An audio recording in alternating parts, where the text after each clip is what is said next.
Let's open with a prayer. I open this service with a prayer, and I open this prayer with what I know to be the most potent words I can speak, which is thank you.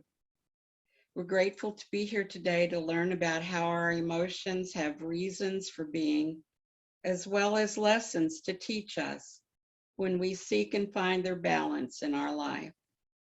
We're grateful for our spiritual practices that keep us grounded and stable. I continue this prayer recognizing that there is only one God, known by many names, but still only one Father, Mother, Parent, Creator, the one life. That life is perfect, complete, and divine. And it is my life now and the life of all people, animals, and nature. All of us here, out there, everywhere, who come together, united as one family. So from this place of love, compassion, and emotions that nurture our growth and enlightenment, I declare hearts and mind open as we show up this morning to learn the spiritual principles that form the foundation of our faith and to trust what we know is true of spirit within us today, tomorrow, eternally, and so it is. Good morning. Welcome to the Louisville Center for Spiritual Living Teaching Chapter. I am your practitioner, spiritual director, Pat Ferguson. I think everybody knows me. This is week 18 of 2022. And if I might quote Lerner and Lowe, it's May, the lusty month of May. And if you know the movie From Whence That Song Comes, you know it is full of emotions. And that's what our CSL theme for this month is, emotions. Leading us off is our old friend, Reverend Rick McCollum, who will help us understand more about emotions, why we can sometimes be so emotional, and how to find balance. As is my custom, each morning I light that candle in my morning prayers on Sunday and instruct it to welcome you warmly and brightly as you pop in. And I hope it will be the first thing you notice. And we welcome you, whether this is your first spiritual faith experience or whether you came from another denomination, no matter how you got here, all are welcome here. And the most important thing for you to remember is that you are welcome here. Join me in saying our mission statement, our vision statement: to teach personal transformation as a virtual community, living the principles of science of mind and celebrating all paths to God. And our vision statement: a world that honors and respects all people. All right, and our opening song has the emotion of happy in it, and it really is fun. Don't Worry, Be Happy by Bobby McFerrin. Oh, that is a fun song. I am blessed and grateful for my emotions and feelings. Yes. And welcome, please, our practitioner of the week, Vicki Jeter, to do our spiritual reading and meditation. Vicki? Well, all I know is we got to see that again. I'd be willing to sacrifice my reading and just rerun the song again. There was way too much in that puppy. Plus, it took me till half the song to realize that was our beloved Robin. Oh my gosh. Thank you. Yes. I think probably that was Pat's inspiration. I say thank you, Pat. You're welcome. So, this is one of those times when the lesson of the day is in the living moment.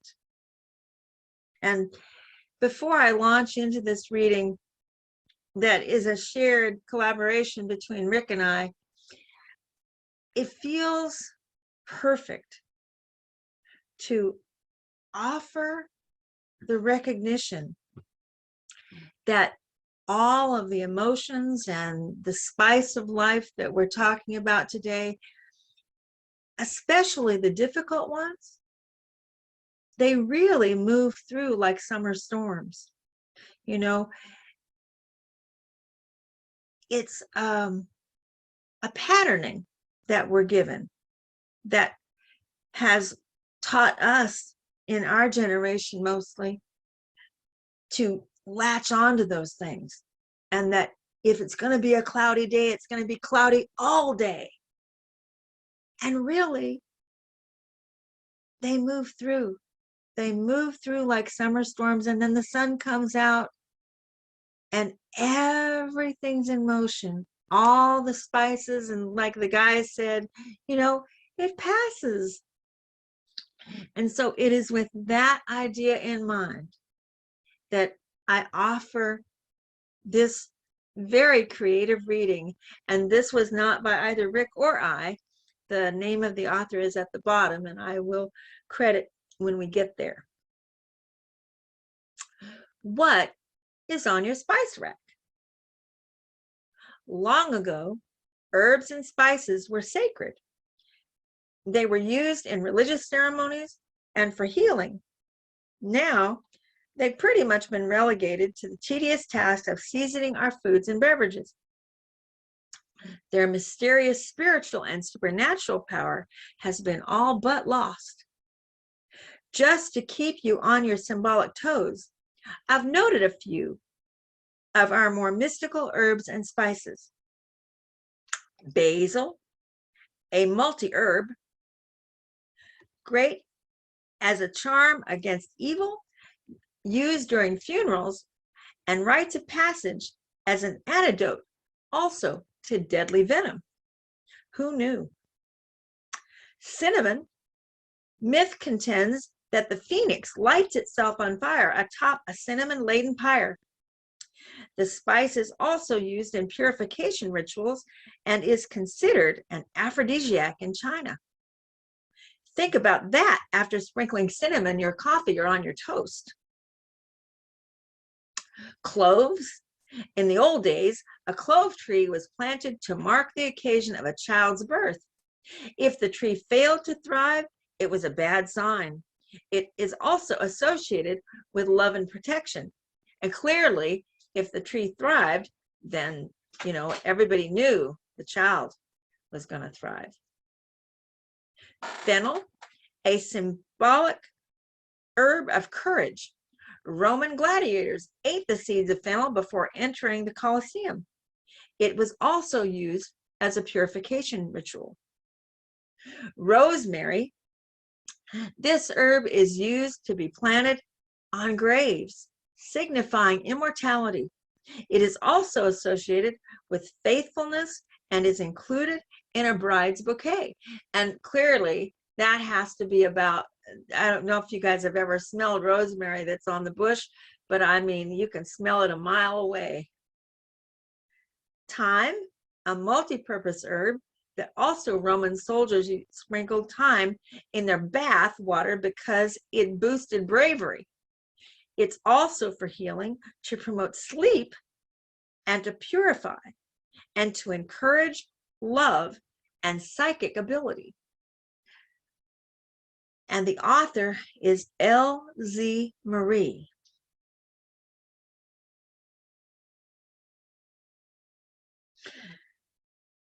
So I invite you now to find your comfort zone, relax into our meditation time. Take a few nice deep breaths and relax. And allowing the reading to find its place in your system. We visited not only spices, but also generational history and the mystical and symbolic meanings of things that we have access to every day. And we've never thought to stop and imagine that they have spiritual significance, mystical significance, extrasensory significance. And each one is like the palette of our emotions that we're gifted with by Spirit.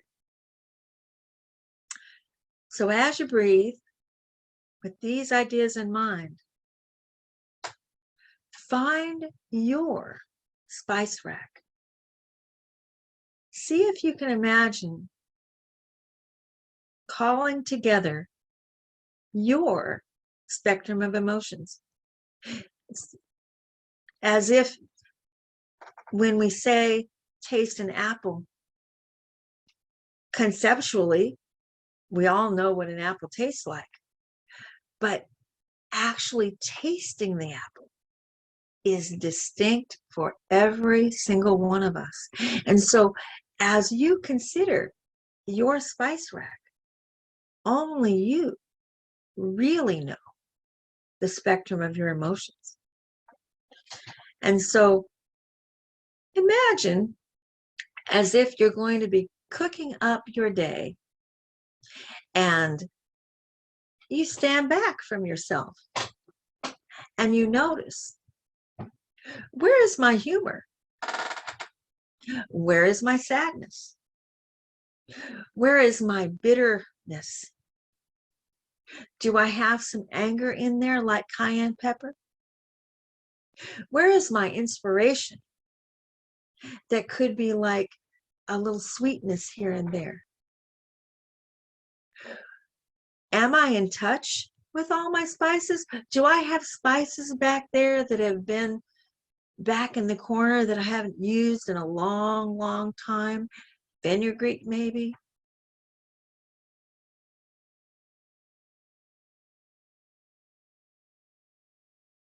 Imagine that you have the capacity to shuffle that spice rack. And when you wake up in the morning and you look forward to the day, you might start out with one particular flavor.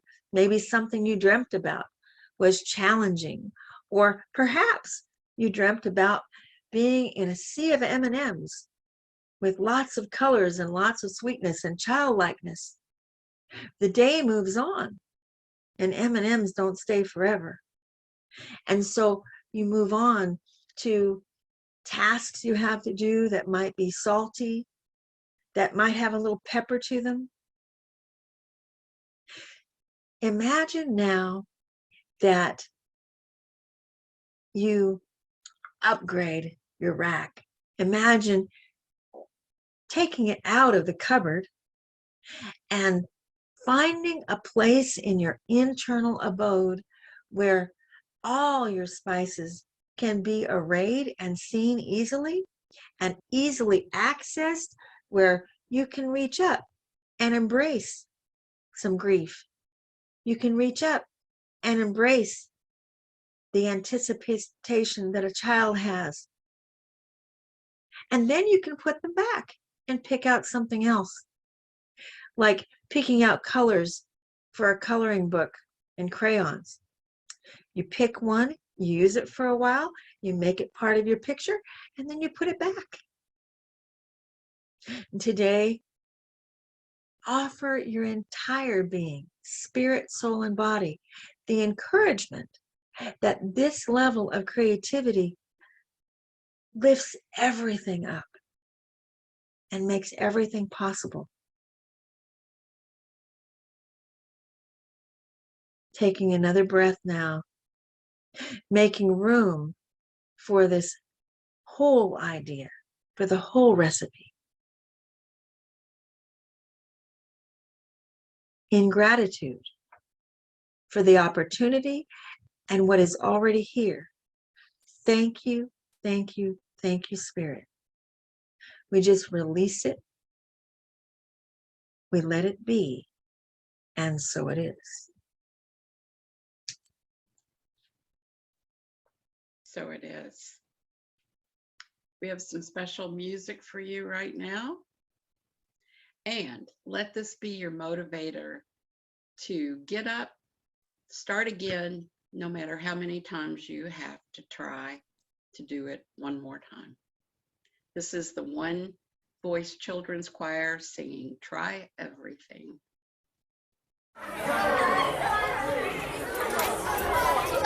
What's up, guys? Alright, you guys ready to roll? 2, 3, 4. Try everything. Try everything. Ooh, yeah.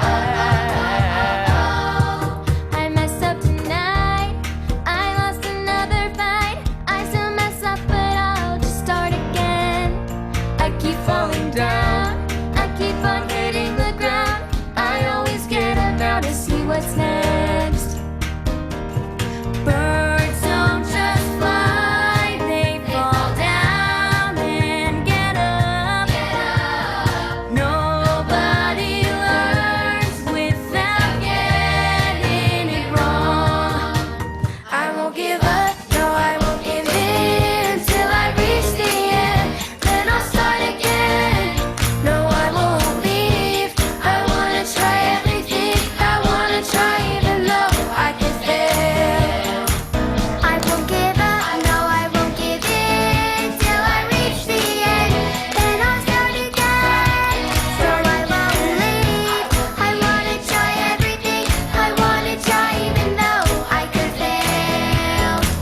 Look how far you've come. You filled your heart with love.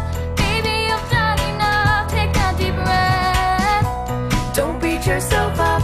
Don't need to run so fast. Sometimes we come last, but we did our best.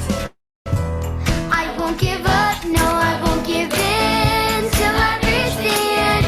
Then I'll start again. No, I won't leave. I wanna try everything. I wanna try even though I could fail. I won't give up, no, I won't give in till I reach the end. Then I'll start again. No, I won't leave. I wanna try everything. I wanna try even though I could fail. I'll keep on making those new mistakes. I'll keep on making them every day. Those new mistakes.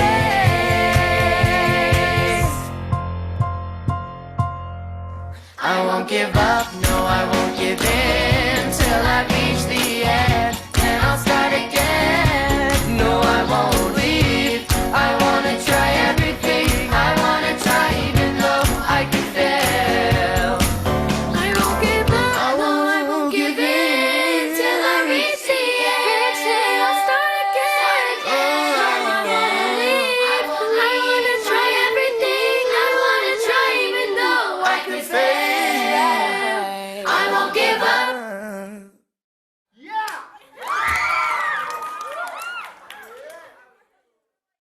I won't give up, no, I won't give in till I reach the end. Then I'll start again.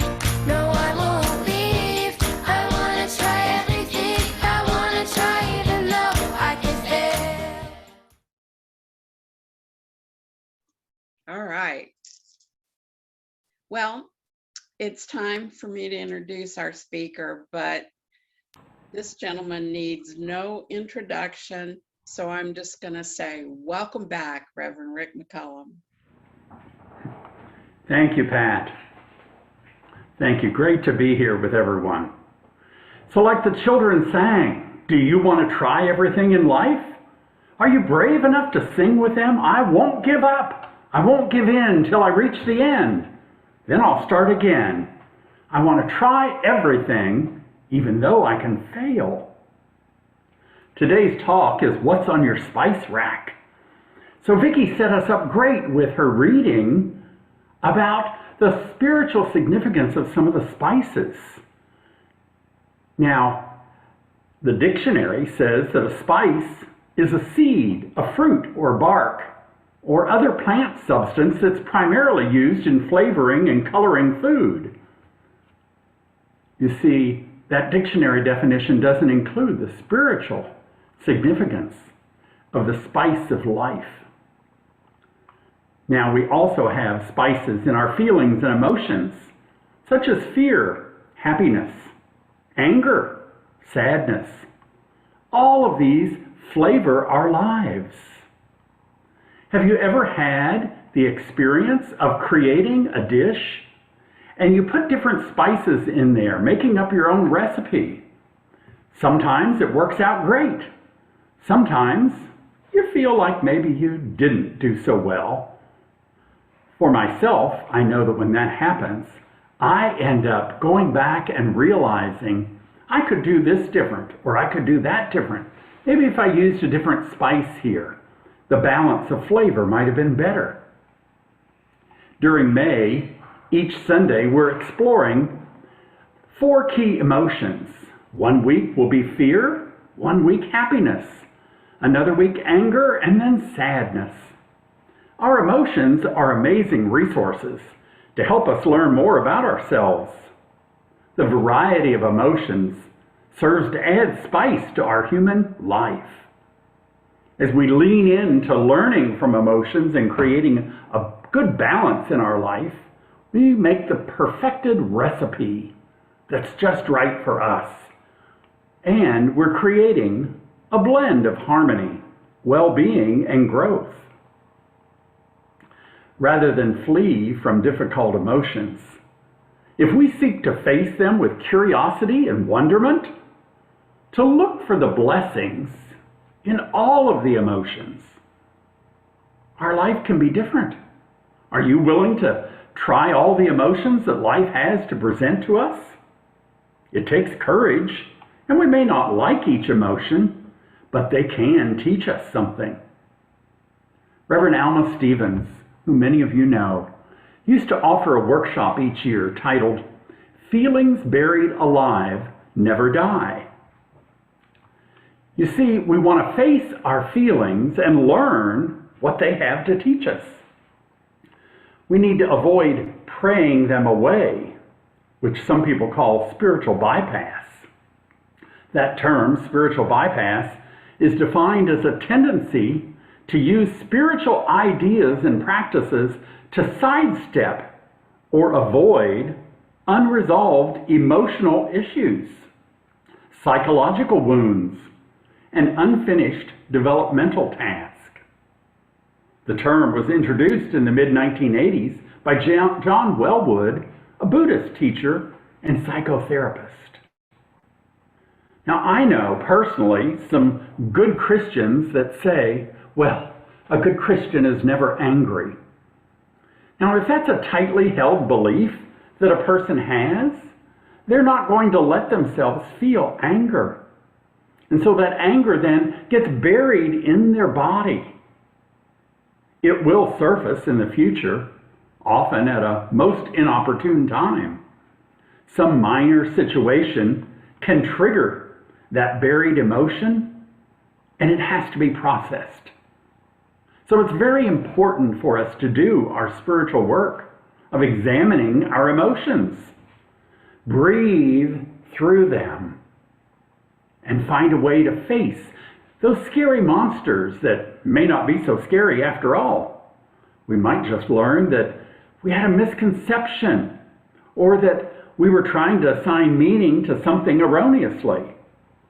As we do our own spiritual work, the truth can actually present itself to us.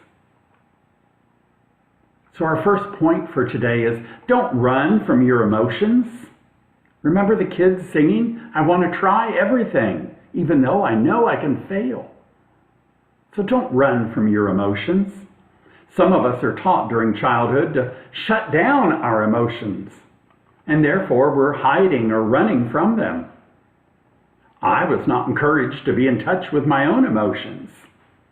My family used to give us messages, and maybe you heard something similar. We were told, big boys don't cry, and good girls don't get mad. These are messages that tell us not to feel our true feelings or our natural emotions to the everyday events that we experience. Society and our families have trained many of us that certain emotions are good and other emotions are bad. They don't want us to experience the bad emotions. However, all emotions are normal for one to experience at various times in life.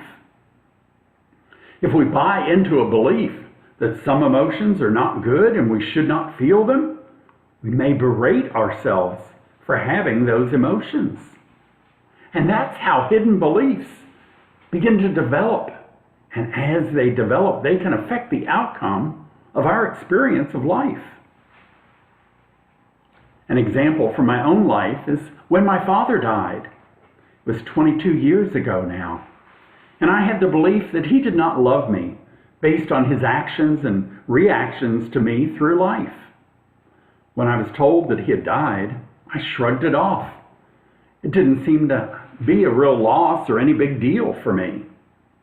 Several years later, when my beloved dog passed, I grieved for her and started grieving for the loss of my father because I allowed myself to feel that emotion of loss, the sadness.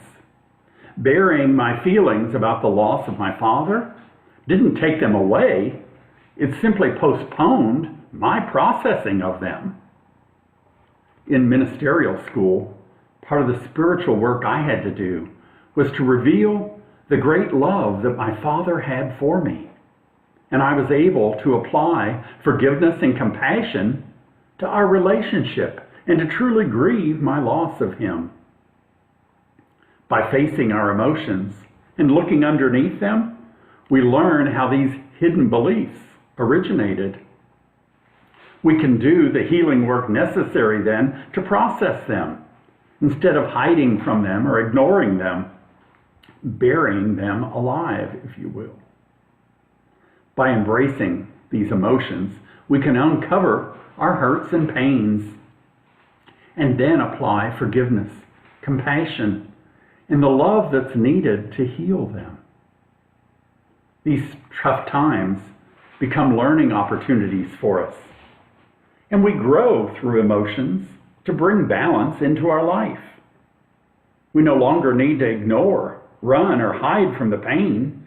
We can welcome it into our experience, knowing, as our opening song said, that it's not going to be forever.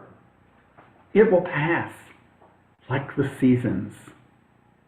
In my life, I was able to physically separate from my family when I went to college, and at that point, I began to get more in touch with my own feelings. I'll say it was not always a pretty process, but over time, I've been able to apply the needed forgiveness and compassion to heal myself and my relationships. I read a story in the paper the other day about a father who had lost his son. Both the husband and the wife struggled at times with feeling sad about this loss. Well, that's a normal experience for a parent who has lost a child.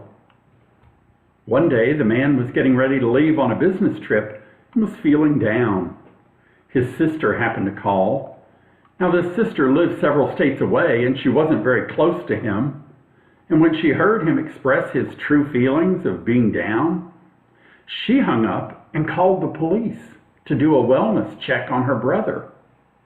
She told the police that he was suicidal and that he was a hunter who had guns in the house. The police arrived in bulletproof vest, guns locked and loaded, and handcuffed him as he was getting ready to get in the car to go to the airport for his business trip. Several hours later, after evaluation at the hospital, he was released because they found he was not a suicidal risk. He was simply processing his normal emotions. His sister refuses to apologize to him for this intrusion she caused. She refuses to apologize for the embarrassment she caused him in front of his neighbors, or for making him miss his flight for the business trip. You see, this sister had some hidden beliefs about how we should not be sad or acknowledge our grief. And her unhealed, hidden beliefs created a problem for her brother. Do you have hidden beliefs that affect how you respond to life?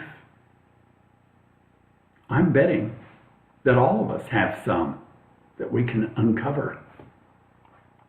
And that brings us to our second point for today, to welcome your emotions.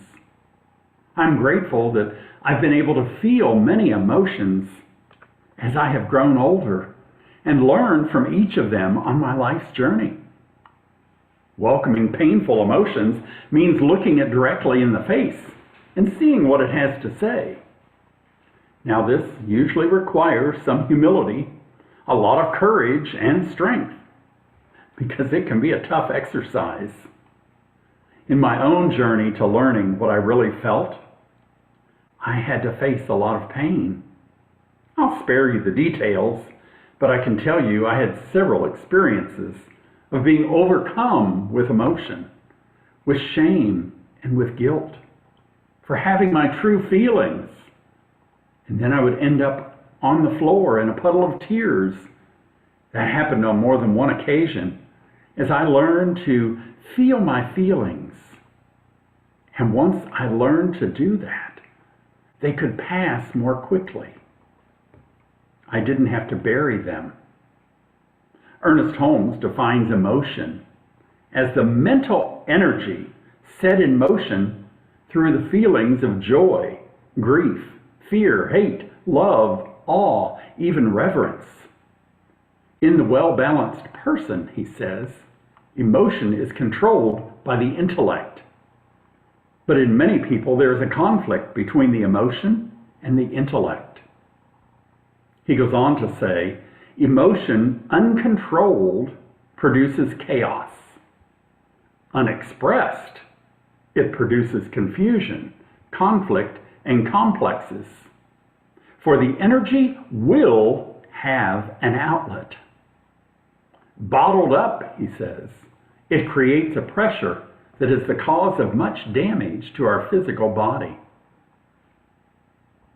So our spiritual practice is so important, and it supports us in learning to love and accept ourselves and our real feelings. It took me years to learn to trust myself so that I could express my grief without losing control. As an adult, I got to learn to cry and to feel emotions. Some spiritual tools for this process can be journaling, getting it out onto paper, meditating, contemplating, saying a mantra, or working with a practitioner or a prayer partner. These are all ways that can help us welcome our emotions, if you will, and learn from the pain as well as the bliss that we can feel. Wise advice says, sit with your emotions as they arise. Feel them, listen to them, appreciate them, but never run from them, because they will track you down and haunt you until you are courageous enough to face them, ultimately to learn the lesson that they hold. In other words, use your spiritual practice of deep intuitive listening to hear what your mind and your body are telling you. Our inner guide knows where these treasures of learning and growth are and can serve as a useful compass to help us access them. As we welcome all of our emotions, we can discover a healthier and happier life. So don't run from your emotions. Take a deep breath and allow them to move through your body with a conscious awareness of what they are ready to teach you. Finally, our third point is to create balance and harmony in our emotions. As human beings, we experience many emotions simultaneously.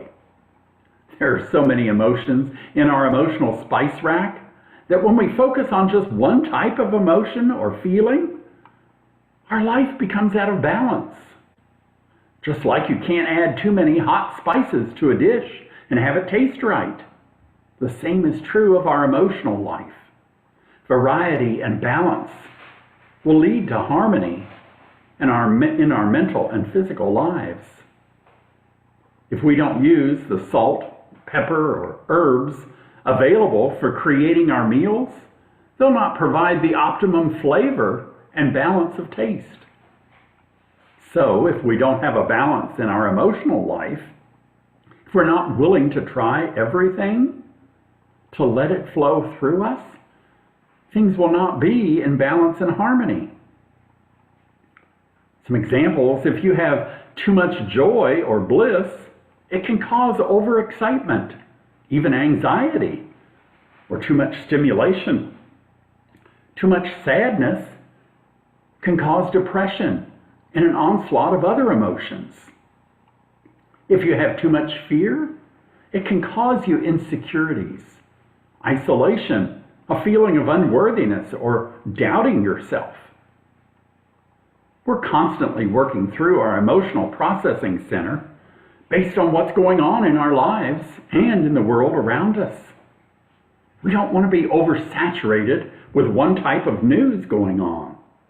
So this is where our spiritual practice can help us stay grounded and process the emotional swings of life.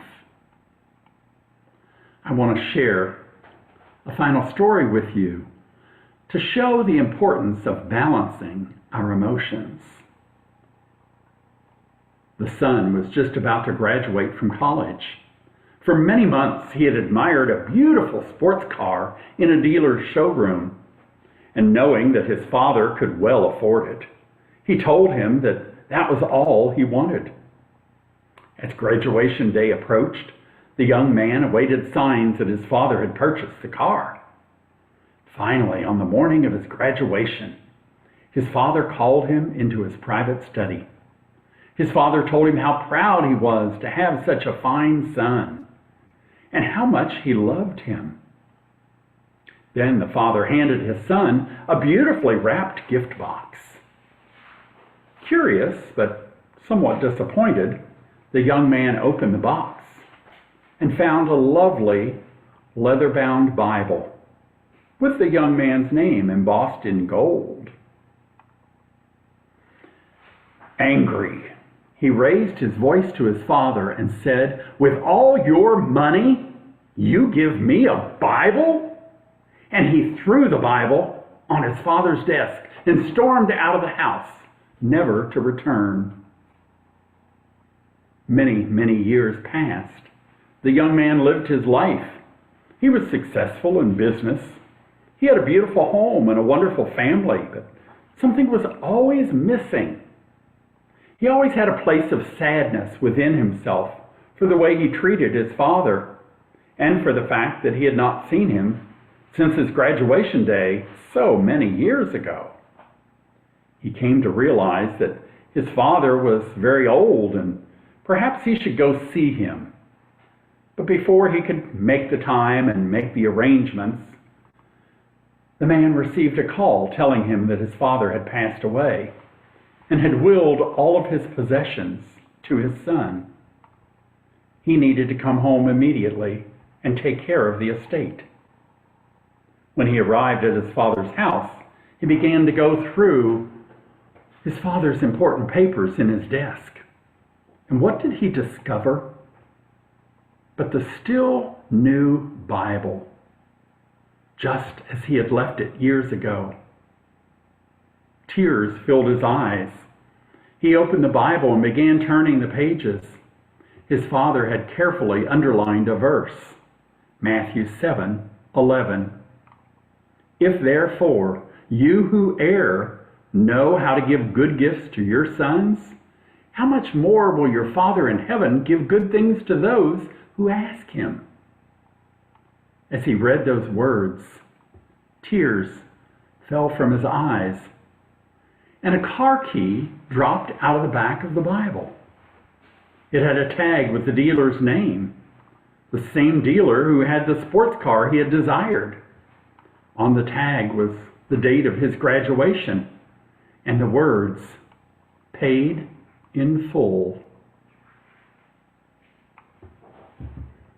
Can you imagine how life might have been different for this father and son if the son's emotions had been balanced? Maybe even a spiritual practice of gratitude for what was in front of him, the beautiful leather Bible in this case, might have allowed a chance for the car key to be revealed. Eric Butterworth, in his book Spiritual Economics, said, "Nothing else can satisfy or fulfill unless you enjoy the freedom that comes from control of your inner world of mind and emotions." Let me say that one more time. Nothing else can satisfy or fulfill unless you enjoy the freedom that comes from control of your inner world of mind and emotions. For each of us, creating balance and harmony in our emotions is essential to living a full and exciting life. Another spiritual practice that can help create balance and harmony is to view everything that comes to us as neutral. Just neutral. After all, we're the ones who assign a label of good or bad and then bring forth corresponding emotions. Try viewing circumstances or events that happen around you as neutral, and then ask your inner guide what this can teach you. This week, I invite you to take some time to face the various emotions that rise up inside of you. Breathe. Breathe and tap into your inner intuitive wisdom. Now, each Sunday this month, a different emotion will be discussed here at LCSL. And I hope that you're going to enjoy the growth that comes from learning more and more about your emotions and what's on your spice rack throughout this month. Let us pray.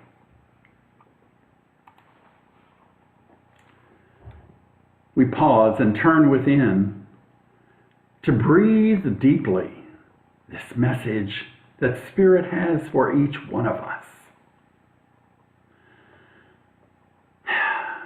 Taking in the idea that all the emotions, no matter how they make us feel, can be valuable in creating our recipe of life, a vibrant, exciting, and wonderful life. To know that we can try everything, that all feelings are temporary. And so as we learn from each one of our feelings, that is my prayer and my blessing for each one of us this week, that we can breathe into the emotions and we can understand what there is for us to learn from each different emotion, and trust that as we process them and not bury them in our bodies, that we create that perfect recipe for a life of balance and harmony. Thank you, Spirit, for all of life, for all of our experiences. And thank you for being our inner guide.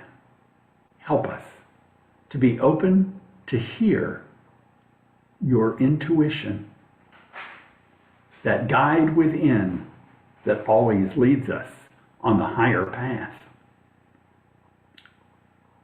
Thank you, Spirit. I release my word, knowing that it is manifest in and through and as each and every one of us. Balance, harmony, love, joy, compassion, and so it is. Namaste.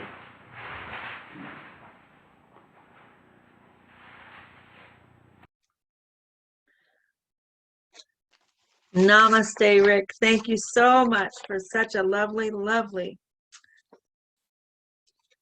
message this morning. And so We are on to prosperity affirmation. I invite you all to remember that you can look in the chat for additional information. First and foremost, we want to say thank you, thank you, thank you for your tithes, talents, and treasures that are offered to this community. And I need to make a little adjustment because your beautiful faces are across my affirmation. So I will say this once, and then if you will say it with me, I am free to believe that prosperity is mine. Yes. And before we say it again, I just want to acknowledge that the little brackets around the I am and the yes are little addendums that Pat put in there because the free to believe that prosperity is mine is of Miss Melba Taylor's song from last week. So, taking all that love in, I am free to believe that prosperity is mine. Yes.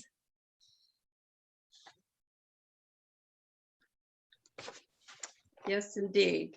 And that is Miss Melba Harris's line. So, one God, one life, one supply. Thank you for being the light from within that halos our talents, time, and treasures, and causing us to understand that the flow of all three from us is the same flow that circles back to us multiplied. We are grateful to be blessed in such ways, both individually and as a center. Blessing the gift and the giver, I offer these words to the law that only says yes, and I release them there to become evident. And so it is. Vicki? And now this brings us to our announcements for this week.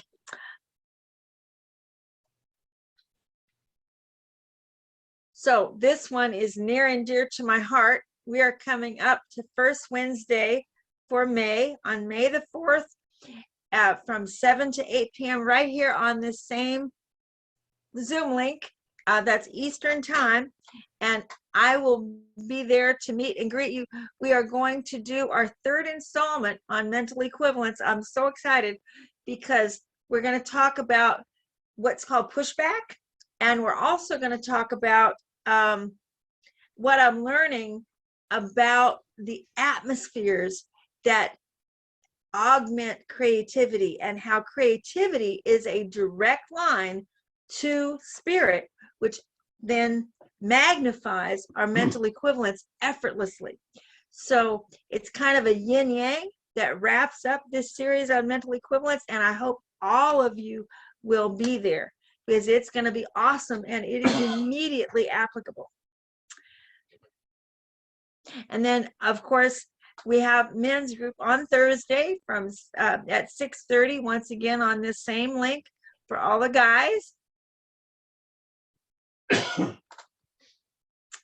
And then the first Saturday of May on the 7th at 10 o'clock in the morning, we have visioning. And that's a phone number instead of clicking on a link. It's always been on the telebridge, and so we have just elected to leave that there as a stability. So wonderful experience, and we tailor that to each person there as well as for the center. So if you've never come to visioning before, I so encourage you to do that. And if you have questions or if you want me to send you the number to call, please just let me know. At 10 o'clock in the morning, we go for 45 minutes, and then after that, we have a little break, and it goes right into Saturday discussion call, which is an open discussion on all things of life from a spiritual perspective. Oh, and here I am again. Pat could almost take this one. Pat, you want to talk about our speaker for next week? Well, our speaker for next week is our own Vicki Jeter, and she will be talking about the emotion of fear, the fear factor. So we look forward to that.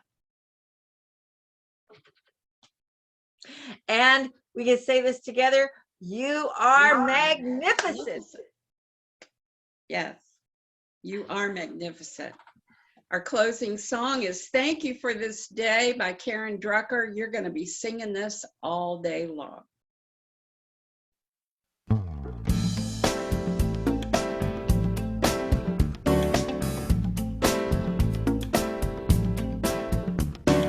Thank you for this day, Spirit, thank you for this day. Thank you for this day, Spirit, thank you for this day. This healing, this healing, this healing day. This healing, this healing, this healing day. Thank you for this day, Spirit, thank you for this day. Thank you for this day, Spirit, thank you for this day. This healing, this healing, this healing day.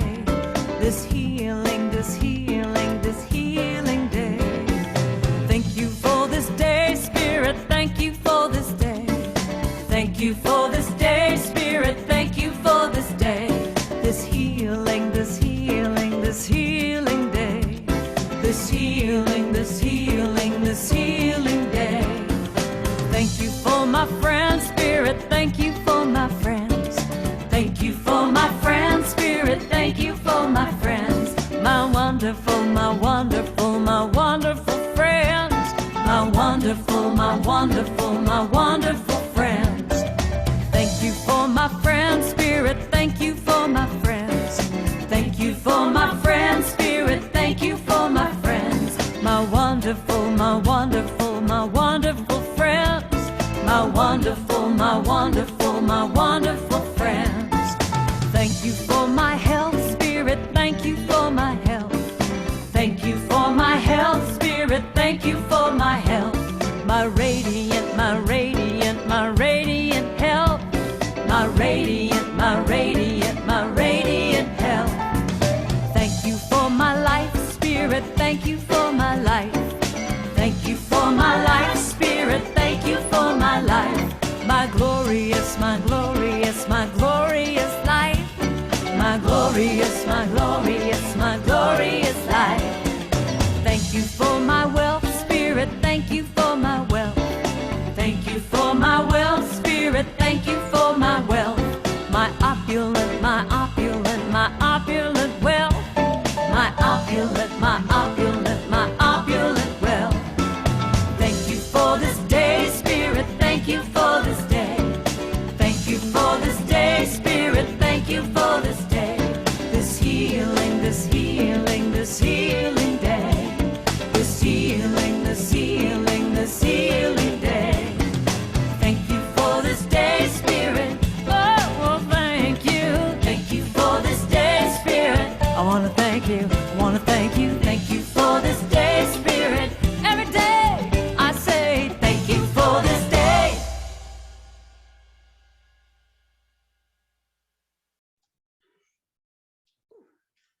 So rich. I've learned that people will forget what you said, people will forget what you did, but people will never forget how you made them feel. Maya Angelou. Ending this service as we began, for the collective, I say thank you. Thank you for being the happiness and joy within us that equalizes our fears and sadness, to teach us there is no need to hide from or ignore our feelings. You are our highs and lows and the lessons learned in our life. You are the opportunities for growth and the healing we seek. We are so blessed to have this day, our yesterday, and all of our tomorrows. Blessed in our interconnectedness.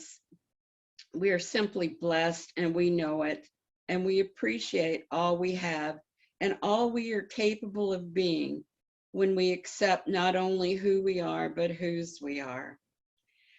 As always, we're especially thankful for this philosophy that taught us that God is within and we are never separated, not now, not ever. And on these and multiple other gratitudes, I lift these words of sentiment and feeling into a law that always says yes, automatically and impartially. And there I release them. And so it is.